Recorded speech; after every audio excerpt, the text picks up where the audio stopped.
Extra time.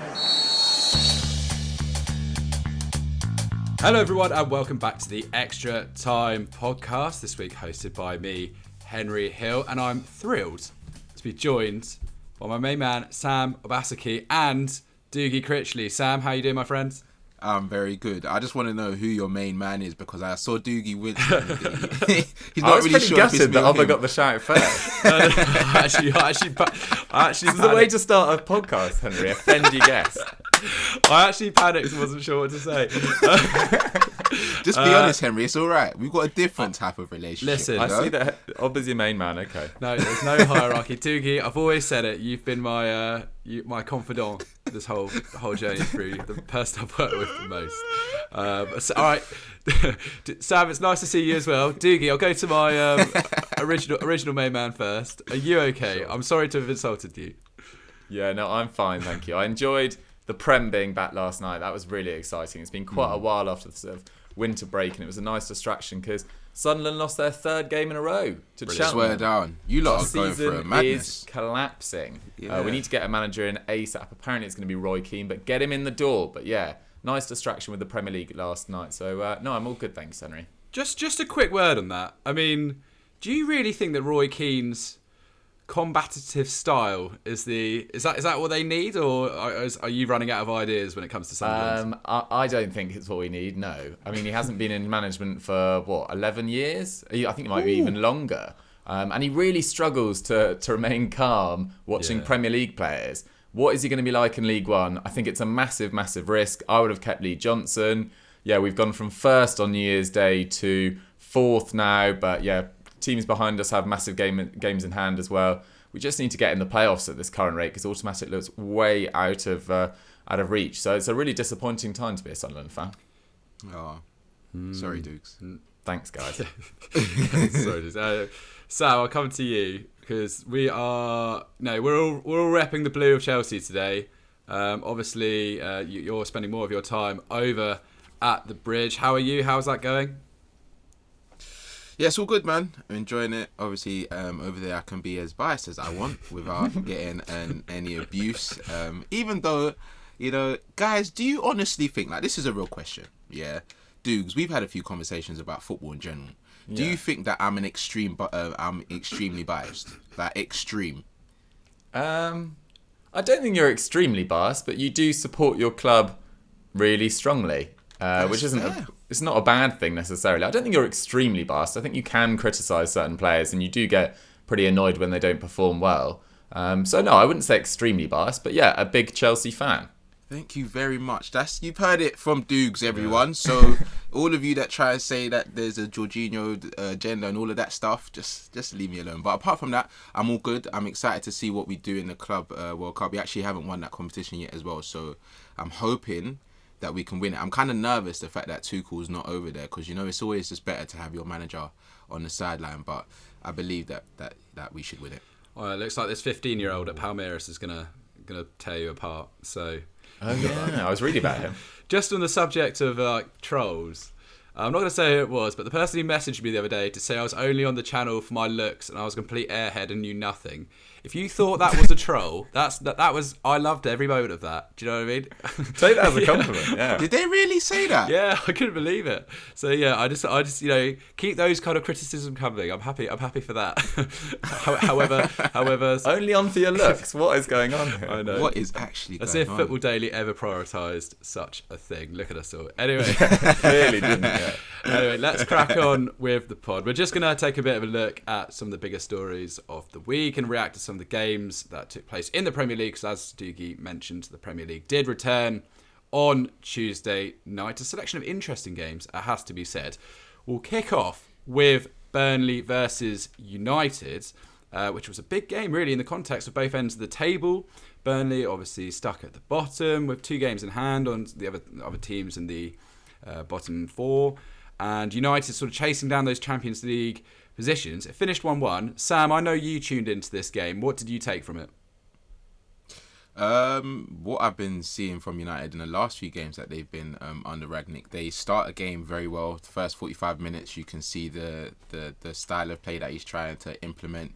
You can see them defending better. The midfielders trying to control the game, and then it's like as soon as half time, they come out of from half time.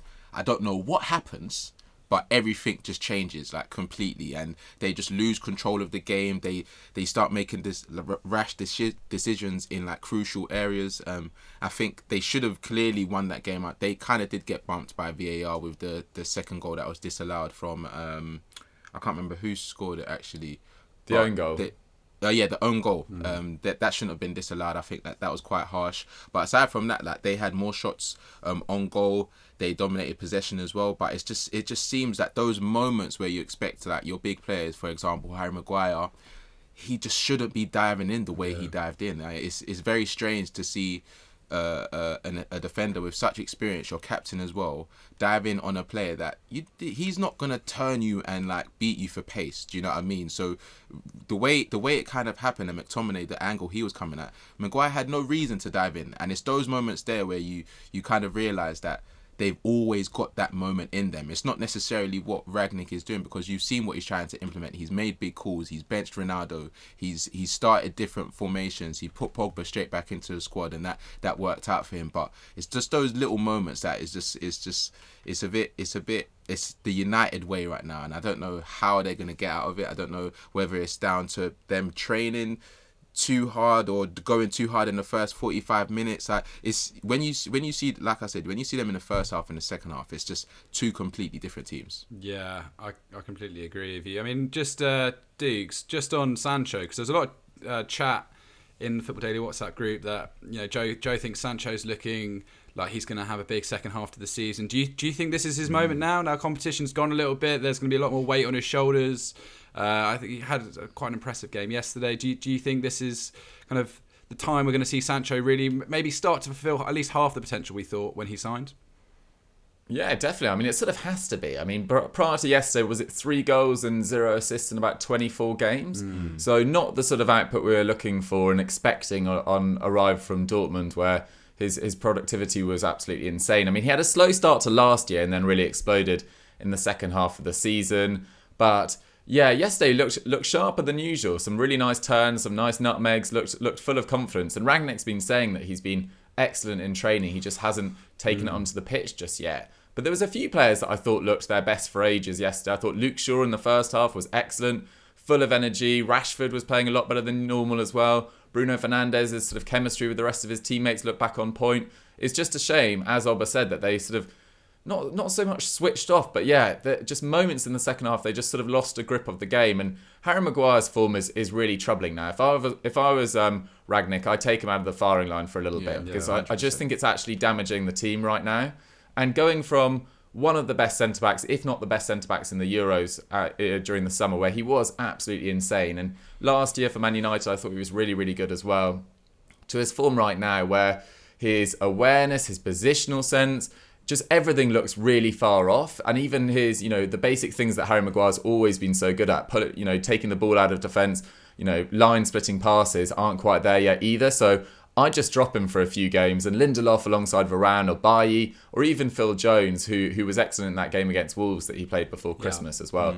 Maybe give them a go, because I know he's your captain, but right now he's just so far out of form that it's really damaging the side. I'm actually gutted for him, because I feel as if that price tag that he arrived has always given him an unfair level of criticism. We've seen people like Van der Vaart. He's a massive scapegoat. Yeah, Van der Vaart, people like that. The pundits just almost laughing at him at times. And I've always thought that, like you mentioned it, for England, he's been such a rock over the last few years, while perhaps the other centre-half position has juggled between a few of the other players. And it is quite sad to see him at this point. And yeah, I completely agree with you. Maybe just give him a bit of a respite, give him a chance to sort of gather his thoughts again and then go again, because he is, I completely agree with you. I think he's a brilliant player on his day. But I mean, it's a lot of pressure though. It's a lot like, and that's the thing. Like in those moments, like he understood when he came to Manchester United that you're coming to one of the biggest clubs in the world, and the price tag. Yeah, we can have conversation about how much he's worth and how much they should have bought him for. But at the same time, like he was bought for a reason. The reason being he was a good centre back, playing out from the back. He was dominant in the air. He was reliable as well. And I think he's just lost those fundamentals that the main reasons why they bought him, and it's quite interesting to see like him come out and speak in interviews. I remember when there was a few games where they had a bad run of form, and he came out and he said something along the lines that he didn't want to speak to the media, but he has to anyway. And it's just his energy just doesn't seem right. Like I know Roy Keane got onto him and said that like you've got to like really be on it. Do you know what I mean? And obviously there's United older legends that are gonna be saying the United way and all of this stuff. But even as a professional in yourself, like I'm not a professional, so I don't know what it's like here. No. But I can kind of see that when things aren't going against you, like you should stick to what you're good at. Like you should, you know, almost like roll your sleeves up and say, you know what, we got to get at it. And I feel he goes the opposite direction. Like he just doesn't seem confident. So yeah, I agree with Dudes. I think he needs to be benched for a few games. That might not help his confidence, but at the same time he needs to get out the limelight. Yeah.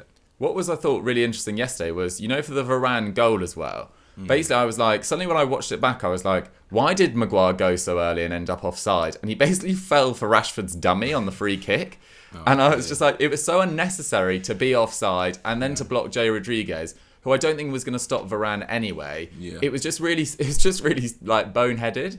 So I just found that just summed up his evening and summed up his season, basically. He's just not been on it. Yeah, completely agree. Sam, by the way, I'm going to hold you to account for that I'm not a professional line. After all the nonsense, I didn't mean it in that way. Agenda FC, under the radar, in your face FC that we get from you on social media. I'm to hear that. I didn't mean it in that way. I meant like, you know, I'm not a professional by trade, but you know, if you see I don't know what I'm saying. By mentality is. Yeah, by mentality. Yeah. You know what I mean? Self-proclaimed biggest baller at Football Daily. It has to be said. But no, listen, just one last thing on the game, Sam, about Weghorst. I think, what did you make of him? Because obviously we've been getting quite excited about him. Was he any good? I really enjoyed his performance. I think he grew into the game. I think the first few minutes, in the first half, he wasn't really having that much joy. The defenders were doing quite well at closing him down and getting in his face. But I think he grew into it. He didn't stop running. I think Joe summed him up perfectly before he came to Burnley, that he's a workhorse and he's just going to keep on working for the team whether he's tired or not. And you definitely saw that yesterday. He had an opportunity to score as well. I think he's going to be really good for Burnley. I think he kind of sums up the type of striker Sean Dyche wants. He keeps on working. He's just dogged, and he can actually, his footwork isn't bad. Like the assist for the goal, the turn that he did. Yeah, we can say Maguire shouldn't have dived in, but that was a good turn for a guy that's 6'6", and his turn of pace as well was actually quite good as well. So yeah, it's going to be interesting to see how he faces off against teams in the lower ends of the league. But yeah, I was impressed. Yeah, I was filming Sunday Vibes when Joe coins Wout Workhorse, and you could see the satisfaction on his face then. It was quite painful actually to watch him get away with that joke. But anyway, you're right. I think the relegation battle was going to be fascinating this season. Burnley only won one match all year, lost as many as West Ham, who are in 8th, which I just find quite bizarre. But if we look at one of the other games which maybe will have a big impact on that relegation battle, that was Everton versus Newcastle versus Everton last night. Dukes, massive win for Newcastle. Yeah, crucial, and they are starting to get their season going. Is that 2 wins on the bounce now? I think they beat Leeds and then went on that break to Saudi Arabia, which was much talked about. I mean, I won't get into the politics of that, but obviously they came back a bit energised, and this was a really good performance against Everton, to be honest. I thought it was a sort of classic Premier League game in that it was kind of defined by sort of scrappy moments and mistakes. but with a lot of like passion and energy, which just sums up the Premier League perfectly, I feel. But yeah, there was, scrappy own goal from Jamal Lascelles, but then to go up the other end and a magnificent header which then hit the bar and then went in off Holgate, etc. Great response from him, because he's been heavily criticised this year, and you probably thought that, with numerous centre-backs being targeted by Newcastle and them supposedly targeting 2 centre-backs in January, I know they only got Dan Burn in the end, that Jamal Lascelles' place in that starting 11, despite being captain, was under threat. I saw Eddie Howe say afterwards that he's now going to share leadership a bit more around the team, and that Kieran Trippier has taken on a big role within the side as well, which is what you want to see from a really experienced England international, won La Liga with Atletico Madrid, etc. And his free kick to seal the win was wonderful against his England colleague Jordan Pickford, who was fuming all night. I love it when Pickford gets angry. He just gets so frustrated with his teammates after every single mistake. It's like he can't play without being angry. No, exactly. And he did it at Sunderland. He's carried it on at Everton. I'm surprised they don't tell him just to shut up after a while. But yeah, it was a great win for Newcastle, as much as it pains me to say it as a Sunderland fan. But yeah, they've started to get their season going. And I think it sort of started in sort of December time, was it, when they put in a really good performance against Man City and lost quite heavily, and then a really good performance against Man United. And fair play to Eddie Howe, because I think he's done well. We'll see what it's like in the next few weeks, but he's definitely improved the side. And with these new signings coming in, I think things could start to be quite positive for Newcastle. I think they're only 6 points off 10th as we record this. Not suggesting they're going to finish in mid-table, but yeah, things are definitely looking up. Yeah, just a quick note on Pickford. You're so right. It's like he doesn't expect to have to make a save every match. It's as if he doesn't think that's his job. I mean, it is. It's when he kicks the post for me as well. He always kicks every the post. time. It's like, bro, is your foot not high? You do it a lot. Yeah, no, I agree. Listen, let's just talk about Kieran Trippier, because Sam, we once had a big argument on this podcast about him versus Reece James, and I won because Trippier went to the World Cup and played at the Euros and played a big part. And he's been unreal for Newcastle so far. If we look at his numbers alone, he's currently averaging in the 3 games. So it's obviously not a small sort of portion size to pick from, but he's averaging 8.3 tackles and interceptions so far. He's completing over 2 key passes, and he arguably got a goal and an assist in that game if you sort of count the own goal as an assist. I mean, that out of all the signings they made, How big of a deal do you reckon Trippier is? Because as Duke's just touched on, he's got those leadership abilities. He's obviously taken on the responsibility of this survival battle. I mean, how impressed have you been with Trippier since he's come back? I think, first of all, actually, we shouldn't have brought up the Reece James thing, because they're both quality right backs. But you know what? Yeah, on this in this case, yeah, I genuinely think Trippier is a quality right back, and I think that. I remember we spoke about it. I can't remember if it was on a podcast or not, but we said that Trippier, as the first signing, is going to set them off so well, and you can see with the other signings that they made that it really did. He is the type of player that you'd want, that he's not coming here to just just for the paycheck or just to finish his career in England. He genuinely wants to still perform at the top levels. He still wants to be considered as one of the best right backs. I'm sure he still wants to have an opportunity to go to the World Cup with England as well, and he knows that he's going to have to perform. He's probably going to be up against the likes of Reece James and Trent, who are at teams that are in the top 6. So it's like, I think now, even with his goal, you saw the passion, when he slid and he was telling his team, come, let's celebrate. Do you know what I mean? He gives me the vibe that he's in the dressing room and he's genuinely telling everyone we're gonna make it. You know, those type of players. I think Guimaraes is obviously, in terms of quality and in terms of big signings, Guimaraes was probably that signing, but for the team and for the morale and for the leadership and and not just that, the quality on the ball, like you said, the tackles, the interceptions, but also the key passes, the deliveries, the free kicks. He's a well-rounded right back, and I think he's going to be so good for them. Hopefully he can.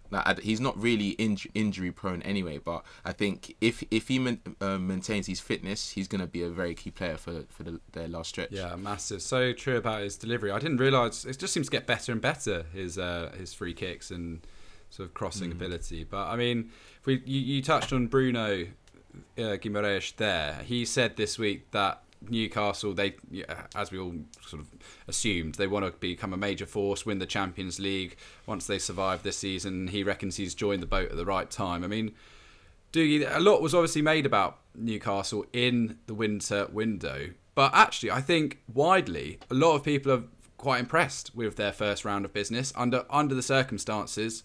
And considering kind of like the setup they had at the club, Steve Nixon, who's head of recruitment, he really put in a shift this winter, didn't he? I mean, what do you make of their overall work in the winter market? I think given that the takeover went through, was it late October? I mean, they didn't have that much time to prepare. They didn't have a head of recruitment. They brought Steve Nixon in on sort of a consultancy basis. And given that, I think they can be really pretty chuffed with their work they did. I think it was pretty chaotic. I don't think they were necessarily planning to bring in the likes of Dan Burn. I think he was quite far down their list. They were looking at Sven Botman, Diego Carlos, and maybe Dan Burn's the one signing that you're like, maybe they could have got a slightly better centre-back. Maybe they slightly overpaid for Chris Wood as well, given his age. But given they needed to get a striker in at some stage, and at the time they weakened a relegation rival, looks like it's actually worked out for Burnley because they managed to pull off one of the deals of the window and getting Weghorst in for £12 million. But generally, I think it's a pretty solid business. Like, they've upgraded both their fullbacks, which they needed to do, and they've brought in a midfielder who wouldn't look out of place at a top 6 club. So credit to Newcastle. Yeah, absolutely agree. What I thought, because they always say that when these kind of heavy cash rich owners come in, that the first sort of few waves of signings can always be a bit difficult. Obviously, it takes a long time to build the kind of squads that we see today. So I had a look at Chelsea and City, their first windows when they got taken over, and I thought we could maybe sort of see if we could rank them 1 to 3 quickly, because I think Newcastle, under the circumstances, given their conditions, which were different to the way that City and Chelsea were bought, they were obviously safe at the time, is intriguing. So, Sam, I want to cast your mind back to 2003. You bought in, under Abramovich, you got in Glenn Johnson, Jeremy, Wayne Bridge, Damien Duff, Joe Cole, Veron, Mutu, Crespo and Claude Makelele, among others, for £110 million. I mean, that is for 2003, that is a mad amount of money. That is a crazy amount of money. I mean, what do you... as in terms of like legacies go amongst those signings, I actually think they're all pretty successful. Yeah, same. I think as it goes, like you said, in terms of a first window when you get a big cash injection, I think that was quite reasonable. I think we filled areas in the pitch that we needed. The fullback area, we've got one of the best CDM or central midfielders to ever grace the game. He made his own position. Do you know what I mean? Joe Cole as well, Damien Duff. They were legends at the club. So I think that was a quite successsul window. Yeah. All right. Dukes over at City. So they bought in Zabaleta and company before the takeover came over in 08-09, which is a shame because they were obviously two massive players. But they did sign Robinho, Craig Bellamy, Wayne Bridge. Who knew that Wayne Bridge would be the kind of sort of...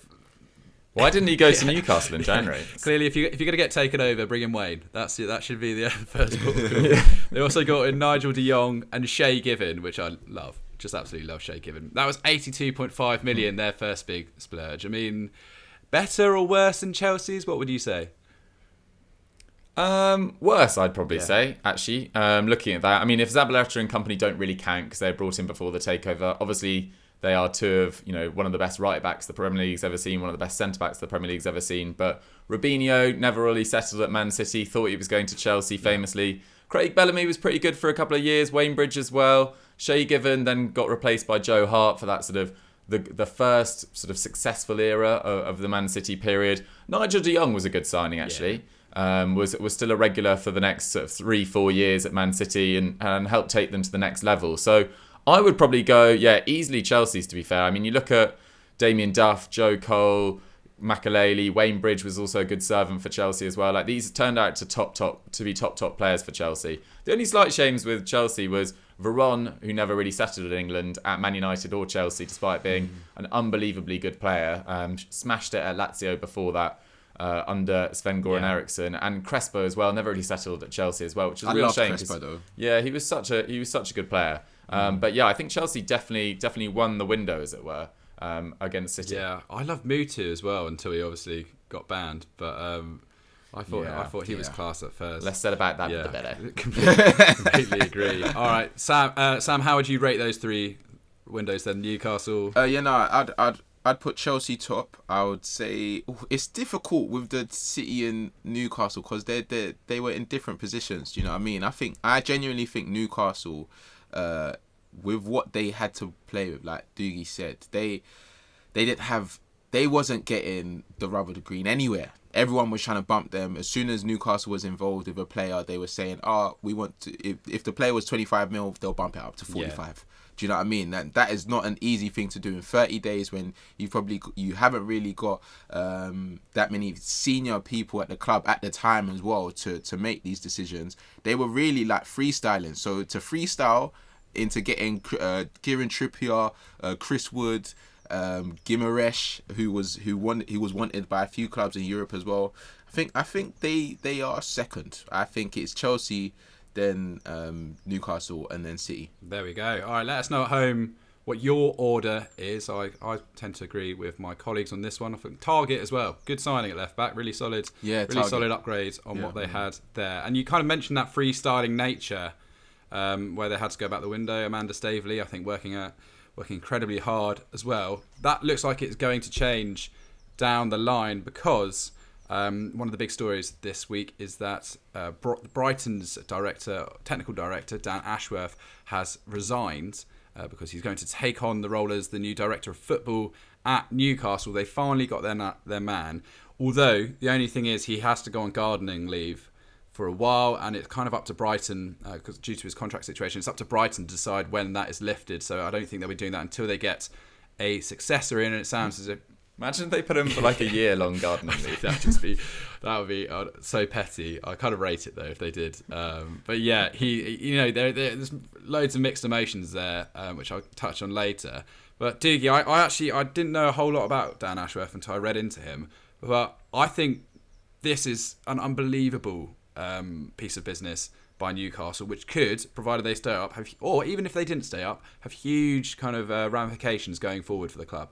Yeah, these behind-the-scenes executives, you never really get to know what they do on a day-to-day basis, but everything you hear about Dan Ashworth is really impressive. He was at West Brom, then he was at England, and really helped sort of set the culture that has taken England, to new levels, from the under-17 levels right up, etc., throughout to, up to Gareth Southgate's team as well. And then at Brighton, since he's been there for a couple of years, has, everyone knows how cleverly run Brighton have been. They've signed in really interesting places. They made that decision to sack Chris Hughton when a lot of people disagreed with it. Graham Potter came in, and most people were, who didn't know about his work at Ostersund's were a bit sceptical about his arrival. They then gave him that enormous new contract about a couple of months into his reign, and it felt like, is that a little bit risky? Is this another Alan Pardew situation? But Graham Potter's proven to be probably the best English manager in the Premier League. And I think Pep Guardiola even said that a couple of weeks ago as well, and is now linked with every top job that's going in the division whenever one becomes available. So Dan Ashworth, I think he is, a clever, astute signing from Newcastle. And it's, now we're saying he's got to go on gardening leave for a couple of months, but if he's in by April, he's still got plenty of time to prepare for the summer window, which if Newcastle stay up, it looks like they will now, then it's going to be a massive, massive summer ahead for him. But I'm sure he'll be doing a lot of work on the sides, just not in an official capacity. So this will be, I think this is a very astute signing from Newcastle, knows the league, knows the English system, and best of luck to him. Absolutely. You touched on it there. Like he presided over the Baggies when I think they're probably in their best years. If you remember back to the Steve Clark times of 2012. That's when they were like 8th and stuff. Exactly. That's there's some exciting players running through the squad. So a good side then. I think Tony Pulis had them for a little bit too. And then at England, he oversaw that kind of unbelievable year we had in 2017, where I believe we won the under-19 Euros, the under-17s World Cup, and the under-20s World Cup too. And he's considered, for people who don't know about Dan Ashworth, he's considered to be the guy who really implemented the attitudes and culture that we see in England today, which has propelled England further into these international competitions and brought back maybe that good spirit to our national team's football. And then at Brighton, even his scouting network that he's implemented is apparently the envy of most Premier League sides. You do tend to see them picking up bargains. Actually, in fairness, not all of their transfers really land. Some of them could be a bit suspect, but even getting in Kozlowski this window, one of the most sought-after Polish midfielders. We saw them bring in Sima from Slavia Prague last year. He's obviously been on loan, but I mean, these are all they are managing to pick up some of the gems of Europe, and that's kind of thanks to Dan Ashworth's work that he's done there, and also his work in establishing a pathway from the academy into Brighton's first team has been really successful so far. If you look at Robert Sanchez, the keeper, Steve Alzate, and Ben White too, who they've managed to sell for an absolute premium, didn't they? So these are the things that Newcastle will be looking to do as they look to holistically become one of the clubs of the future. And I should also mention he did loads of great work with the women's team as well. I think it's really important to mention that, alongside Hope Powell, one of the former England coach. He's helped establish Brighton Women's as like a force in the Women's Super League. The entire time he's been there, they've managed to get promoted. So it's I think that's really important to state as well. So yeah, at Newcastle, Sam, do you think the job's going to be huge, isn't it? But from what you hear, does this the kind of guy that they need for the job? Yeah, 100%. I think, like you said, the work he's done in terms of setting up cultures at different clubs and setting up a standard. I think Newcastle are going to need that moving forward, because they don't want to, we've seen at other clubs that have failed when they have got cash injections they haven't had someone in the senior leadership that knows how to, really set up the type of energy and the type of direction they want the club to go in. And I think that, Dan Ashworth is definitely the man for that role. But I think he's also got to kind of, we didn't mention it obviously during the game, but I think players like St. Maximin as well, I think he has to almost let them know how important they are for the future of the club, because I think we didn't speak about how good he was yesterday, but for Newcastle, in the period that they've had, not just now but even when they've been losing games, he's been such a star for them. He's been a man that doesn't give up. He's so loved by the fans and he's so adored by the fans as well, and I think players like that are key for a club to kind of set a type of precedent of, we appreciate you these type of players. We want to move forward with you, like the Kieran Trippiers as well. The even like Lascelles, he had a good game, and you could tell that with the pressure that's going on with other players coming in, you can tell he wants to really like cement his place in that team. He wants to move forward with them. So I think Dan will definitely, I say Dan like he's my boy, but I think he'll definitely have the role. I think he'll have the role to, kind of make them feel important, and also with the other players coming in, tell them the type of team and type of energy he wants in the squad. Yeah, no, I agree. It's like St. Maximin just loves. I think he just loves playing for Newcastle. I think he just seems to be. Yeah. He was genuinely. He's just free. Yeah, he was genuinely gutted when Steve Bruce was fired. Fair play to Steve Bruce, by the way, back in the game, the mighty West Brom. But yeah, Newcastle, they've managed to over the years pick up some great signings out of League One. We'll leave that for now. We'll see how Newcastle get on, and just quickly move to West Ham, who obviously got a sort of comfy victory over Watford last night, 1-0. Goal from Jared Bowen. However, I think the story this week is once again about Declan Rice. David Moyes looks sick of having to answer questions about Rice and his future and how much he says he's worth. The number he keeps saying is he's worth £100 million. Now, Dukes, that's all well and good. Do you think he's a £100 million player?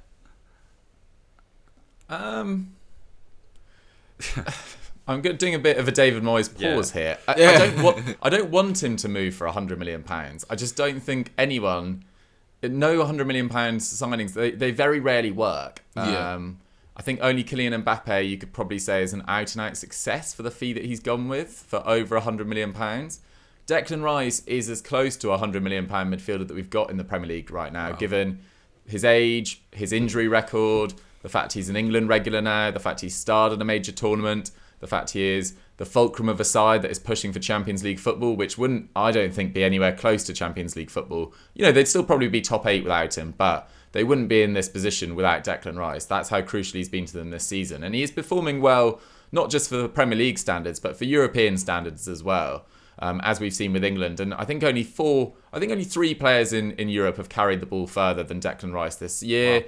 His tackle and interception numbers are really good. His pass accuracy, I think, is the second best of Premier League midfielders after Rodri this year. Rodri also gets far more touches on the ball than Rice as well, so that's got to be taken into account.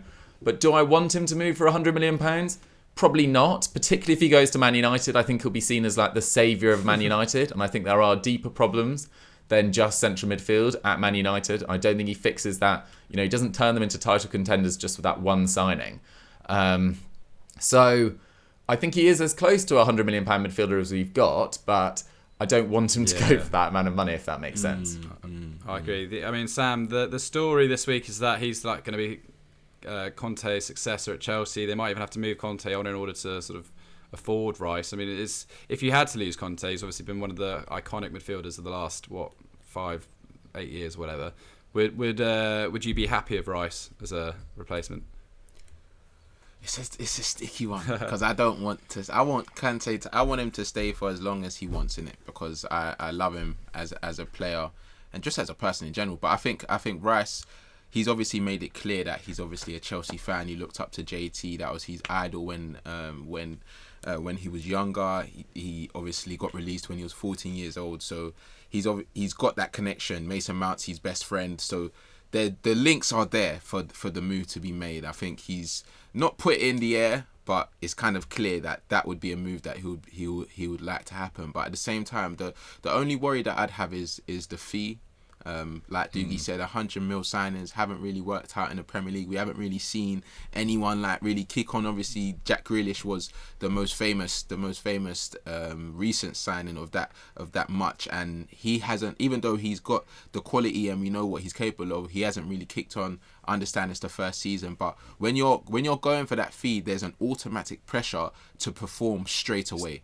Do you know what I mean? And I think with Declan Rice, even though he's done that at West Ham, it's almost, I wouldn't want to say he's been overperforming because he's done it over a few seasons, but with the targets West Ham have, it's very different when you're at a club like Chelsea or Manchester United. The pressure is completely different. You see with Maguire as well. He left Leicester, who were challenging for those top four spots. As soon as he got into United and the limelight, the pressure's completely different. Do you know what I mean? So it will be a very interesting one. He's obviously a key player for the England setup. I think he's got 2 goals in 27 caps. He's a starter. Even when Henderson came back from injury, he was still starting, which was actually quite like a shock to quite a few fans. But I think he kind of made it clear why and how important he is to the side. So I think he's definitely going to improve and he will be a great signing. But I just don't know if a team is, and I think that's why David Moyes is hell bent on saying 100 mil plus, because he knows teams are going to be quite wary with that fee, because it's a lot of money. Yeah. It's a lot of money. Just quickly, Sam, how do you feel about Chelsea's big money signing? How would you say Lukaku's sort of outdoing Grealish at the moment? You know what? Yeah, I think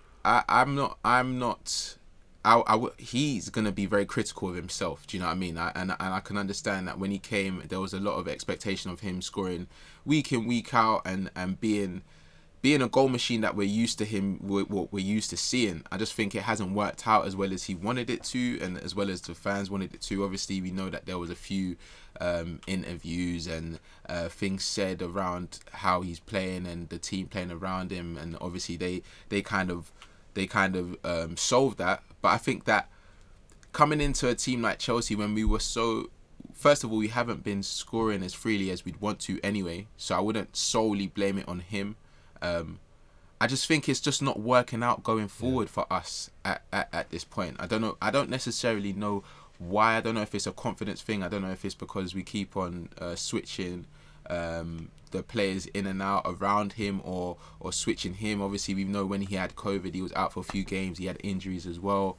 So I wouldn't say he's had the greatest season. I think that's quite clear. I don't think it's as bad as everyone is trying to make it seem. But like I said, when you come to a team for that much money, the limelight is going to be on you. Like, especially when you're known to be a goal scorer and you're just not scoring as many goals as you'd want to as well. So yeah, I don't think it's over. He's obviously got a 5-year contract, and I think that he's gonna get back to his way. I'm hoping he's going to get back to scoring goals, and hopefully the Club World Cup is going to give him that confidence. We see a few goals and leading us to the triumph, and then we come back and bag 15, man. There you go. Listen, come on.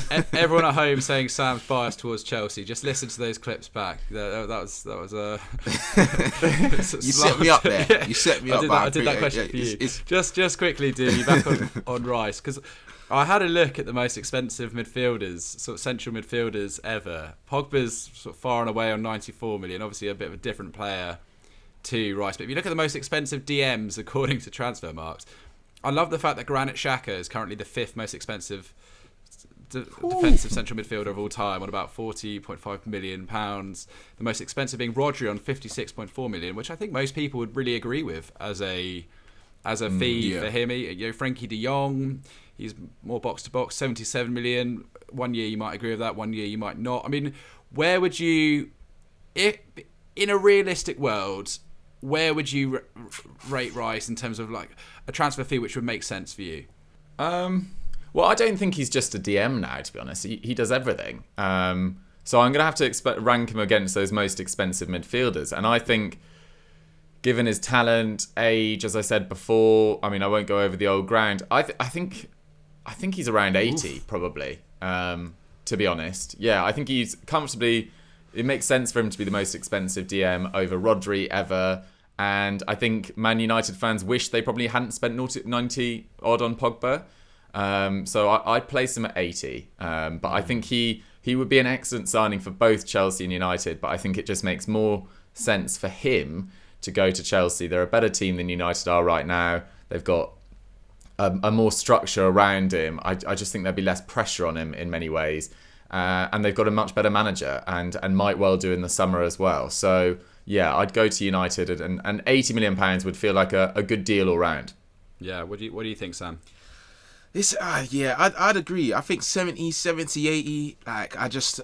when you look at the defenders that have gone for that much, Rodri, Jorginho, Partey went for 45, Jorginho went for 51, and you see how crucial, except from Partey, because he hasn't done that much at Arsenal, but you can understand why he went for that fee for what he was doing at Atletico Madrid. But like, even what we was talking about, the players that have gone in for the 90s and 95s, and even, for example, the 77 that Frankie de Jong went for, they haven't been as much of a success that you'd expect them to be, and it's always going to go back to that fee because of how much it is. Do you know what I mean? So yeah, I think because he's 23, he's got a contract until 2024. So I think 70 to 80, maybe 82 plus a player or something like that. Those type of deals there. But yeah, if he goes for 100, that would shock me. That would genuinely shock me. I guess we'll never really know how good he is until he moves somewhere and has to go through the process which all of these aforementioned players are going through. But anyway, at home, let us know how much you would pay for Declan Rice if you could afford him. And I think that pretty much brings us to the end of our Extra Time podcast episode. Thank you both for joining me, my main men, both of you. The main men. the main crew. Dougie, if people can't get enough of the Football Daily content, where should they go next? Well, stay on Football Daily. Don't have enough. Stay on it. Get excited for Saturday. Yes, on Saturday on Euro Football Daily, the Football Pyramid returns. It is season 2, and we have a classic episode to kick things off. It's Obba versus Pat. So get excited for that. Big on game. Saturday. It should be dropping at 10 a.m. Big game. All right, I wonder who won that. Sam, who? Don't be wondering. No spoilers. No spoilers at all. But I'm just going to let you know I'm great at the Football Pyramid. That's what I'm going to say. I hope one day to play you. All right, Sam, any Snapchat updates to bring us? Just go to Snapchat. Like Dougie said, we're on every platform. Also TikTok as well, actually. We're releasing a lot more content over there. We've done a live for the transfer deadline. We're probably going to do a lot more stuff over there. So yeah, follow us up on TikTok, on Snapchat for anything that you don't necessarily see on our YouTube page. We're covering on those platforms. So yeah, hit us up. Class. All right, I really enjoyed this. I hope everyone else did at home. If you did, give the video a like. We'd really appreciate that. Make sure you're subscribed to the Football Daily podcast channel. Join us again next week for another episode of Extra Time. Thank you very much. Bye-bye.